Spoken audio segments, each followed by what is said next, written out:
ouvindo Bastidores do Poder na Rádio Bandeirantes. 5h24, para a gente seguir neste assunto petróleo aqui nos Bastidores do Poder. A gente convidou aqui o nosso praticamente sócio dos Bastidores do Poder, né, Gessner Oliveira, economista, conosco mais uma vez aqui na programação da Rádio Bandeirantes. Boa tarde, tudo bom, Gessner?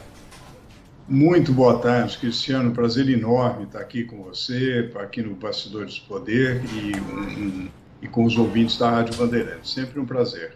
Ô, Gessner, que parte que nos cabe nesse latifúndio de crise e efeitos do petróleo eventualmente muito alto nos próximos meses para nós aqui na nossa vida, hein? Deixa eu aproveitar Claro. que é Dia das Mulheres e agora...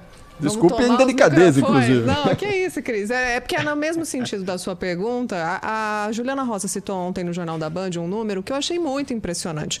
Uma consultoria diz que se a paridade fosse levada a sério ali, a ponta da caneta mesmo, a gasolina estaria acima de R$ 9,00 o litro aqui no Brasil. A gente não corre esse risco, certo? Olha, Lana, muito bom conversar com você também. Infelizmente, a gente corre esse risco. Na verdade, nós fizemos um quadro simulando, porque há duas coisas que estão variando muito e que influenciam o preço que a gente paga na bomba.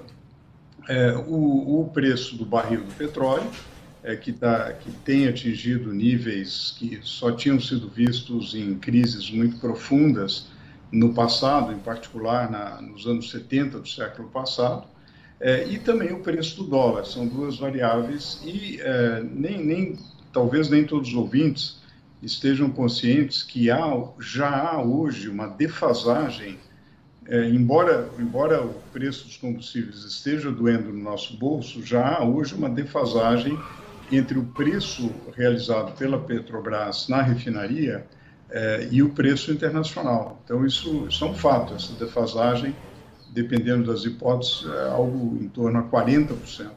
Então, se nós considerarmos, por exemplo, um nível de barril do petróleo próximo a $130, que atingiu, e considerarmos o câmbio atual, nós poderíamos ter um litro de gasolina de R$ 10,69. Depois eu até vou compartilhar esse quadro em que a gente simula diferentes taxas de câmbio e diferentes preços do barril de petróleo, mas infelizmente o preço pode assumir valores muito elevados caso haja tamanha explosão de preço do petróleo. O que é claro, há medidas que os países podem tomar para evitar que a gente chegue a esse nível de preço, Lana, mas infelizmente há esse risco.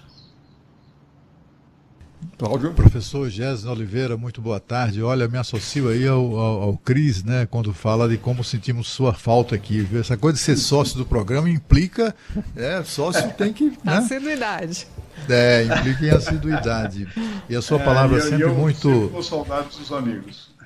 Pois é, a sua palavra sempre muito ponderada, muito competente sobre a questão econômica que vivemos, né? Eu queria saber, assim, você está otimista, Gessner, para o nosso futuro aí imediato, levando em conta tantas coisas, né? Mas sobretudo os desdobramentos dessa guerra, uma guerra em que aparentemente ninguém tem interesse de acabar, né? Só se aposta no pior, né? Cada um que estica a corda mais um pouco para tornar o conflito ainda mais perigoso.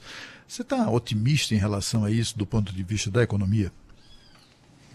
Olha, realmente infelizmente, quer dizer, era o que não podia acontecer, né, Cláudio Humberto, porque nós ainda estamos vivendo as sequelas da pandemia. E em vez de nos concentrarmos, né, e aí digo nós, a humanidade, né, em vez de haver uma concentração de esforços para vencer tantas sequelas da pandemia, essa guerra realmente é absolutamente, digamos, se não me engano, já ouvindo os seus comentários, Cláudio Humberto, você falava da estupidez dessa guerra, né? E eu concordo plenamente e é algo ruim para a economia. Agora, a gente tem que sempre pensar na melhor maneira de reagir a essa situação. Eu acho que a primeira atitude que eu acho que nós temos que ter é claro, ninguém tem uma bola de cristal para dizer quanto tempo vai durar o conflito, o que vai acontecer, etc. Mas eu tenho a impressão que uma boa premissa é de que nós estamos vivendo uma mudança, na verdade, do regime internacional de comércio, de energia, de comércio em geral. Quer dizer, foi realmente um rompimento muito forte. O nível de sanções impostas à Rússia não tem paralelo recente, né, da história econômica recente. Realmente, eu acho que a gente deveria levar muito a sério esse choque. Assim como quando a OPEP se organizou efetivamente enquanto cartel e mudou o patamar de preço do petróleo, naquela ocasião, acho que o Brasil muito corretamente fez o pró-álcool, e hoje a gente se beneficia daquelas decisões estratégicas. Eu tenho a impressão que nós temos que a gente tem que combinar aquilo que eu chamaria de um tripé. Nós temos que, primeiro, tentar amortecer essas oscilações de preço, porque não dá para deixar o litro da gasolina ir para 12, 13, 16 reais o litro, etc. E nós temos que amortecer isso, sem falar no diesel, né, evidentemente, no gás de cozinha. Depois nós temos que ter algumas medidas compensatórias, isso olhando para o presente, para o curto prazo, mas a gente não pode perder o olhar de longo prazo, estratégico, e aproveitar oportunidades, que o Brasil tem muitas oportunidades para acelerar a transição energética, isto é, para substituir os combustíveis fósseis com as fontes renováveis. O Brasil está na frente nessa corrida. Eu acho que o Brasil pode aprofundar muito na energia solar, na energia eólica, nos biocombustíveis, na biomassa. O Brasil tem uma vantagem comparativa incrível. E que esse momento de incerteza, por exemplo, em relação aos fertilizantes russos, nós podemos, e já há uma tecnologia adequada, de aumentar muito a produção de fertilizantes a partir de matéria orgânica, fazer fertilizantes orgânicos e também fertilizantes convencionais e substituir importações num ritmo muito mais rápido. E para amortecer, quer dizer, isso tudo é muito bonito, mas alguém vai falar, bom, mas não vai resolver meu problema amanhã para eu pagar R$10 pelo litro da gasolina. Eu acho, é uma ideia que nós já tivemos oportunidade de conversar sobre isso. Eu insisto no fundo de estabilização para amortecer as oscilações de preço. Isso é possível fazer com um aporte inicial a partir dos excedentes de dividendos para a União da Petrobras. Aquilo que o CONFAS já decidiu, que é uma tarifa fixa para o ICMS, é importante manter, isso é uma característica importante. Mas na origem, né? Isso, exatamente. E também algumas medidas compensatórias temporárias que são inevitáveis diante desses patamares de preço, né? Hoje, infelizmente, a gente não pode, voltando àquela questão da lana, né? A gente não pode excluir um cenário de um barril de petróleo a $200. E, infelizmente, a gente não pode excluir esse cenário. A gente está num momento realmente de muita incerteza, né? Então, nessas condições, eu acho que a gente também deve tomar algumas medidas excepcionais temporárias, que foi o que nós fizemos em 2020, diante da pandemia. Infelizmente, o raio caiu 2 vezes, né, no mesmo lugar, quer dizer, no mundo inteiro. Agora, Gésa, não seria o caso que a conta gasolina, combustível, gasolina, óleo diesel e tal, é uma conta bastante elevada, né? E é exatamente isso que está mobilizando as discussões há meses no Congresso, etc. Não seria o caso de o governo tirar da Petrobras, libertar o etanol, porque assim é uma alternativa que nós temos, né? Enfim, a esses gastos assim excepcionais, libertando o etanol do jugo da Petrobras, que é uma coisa incompreensível. A Petrobras é que define o preço do etanol, que entre outras coisas, né, eles utilizam esse poder para não permitir que o etanol se transforme de fato num combustível competitivo.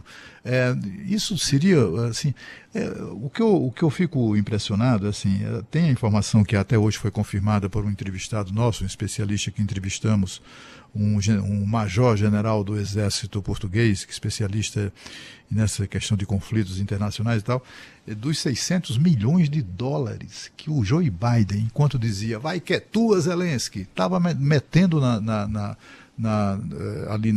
um contrato de compra de armas e munições de 600 milhões de dólares. Quer dizer, todo mundo, esses principais atores aí da guerra estão ganhando dinheiro com a guerra. De que maneira o Brasil poderia ganhar dinheiro? O Brasil não vai exportar arma, não tem como exportar arma, nem fabrica para isso. Mas há algumas formas de o Brasil mitigar os efeitos econômicos, fazendo opções, né, sei lá, revolucionárias até, se for o caso, no caso do etanol. Tem como fazer isso ou não? Ou o Brasil está inserido num contexto global de tal maneira que está também com mãos e pés atados? Eu acho que o Brasil, a oportunidade do Brasil reside exatamente nas fontes renováveis, Cláudio, porque realmente quando a gente compara o grau de dependência do Brasil nos combustíveis fósseis, ele é muito baixo na nossa matriz energética, da ordem de 13%. Para gerar aquecimento e eletricidade, a gente praticamente emite muito pouco gases poluentes, né? Então, nós já estamos numa espécie de pole position, né? uma condição privilegiada na corrida para limpar a matriz energética. E esse conflito, ele ao elevar de maneira muito significativa o preço do petróleo, ele dá um sinal, ele torna rentável uma série de projetos de fontes alternativas, né, de fontes renováveis. Portanto, o Brasil, que já tem vantagem comparativa nessa área, deveria acelerar muito a redução na dependência de combustíveis fósseis e usar muito mais biocombustíveis, que a gente também tem vantagem comparativa, e certamente ter maior concorrência na cadeia do petróleo, do óleo e do gás. E aí eu concordo com você que diminuindo o poder de mercado da Petrobras, tendo mais concorrência. Por exemplo, quando se fala congela os preços, etc., você, na verdade, reduz, por exemplo, a concorrência das importações. É saudável haver concorrência via importações. É saudável ter mais liberdade para o etanol, como você colocou, que é certamente uma vantagem comparativa que o Brasil adquiriu, tendo lá atrás feito uma escolha estratégica correta, uma resposta correta à crise daquela época. E eu acho que a gente tem que dar uma resposta correta agora, aprofundando e limpando ainda mais a nossa matriz. E aí sim nós teremos condições de ser mais competitivos. Os nossos produtos e serviços certamente serão mais competitivos, porque virão de uma matriz muito mais limpa, né? Economista Gessner Oliveira participando conosco aqui na programação da Rádio Bandeirantes. Gessner, muito obrigado pela sua presença aqui mais uma vez entre nós, nos Bastidores do Poder. Foi um grande prazer. Até uma próxima. Prazer foi meu, Cristiano, Lana, Cláudio Humberto, e sempre um prazer conversar com vocês e com os ouvintes da Rádio Bandeirantes. Um grande abraço. Prazer. Um abraço.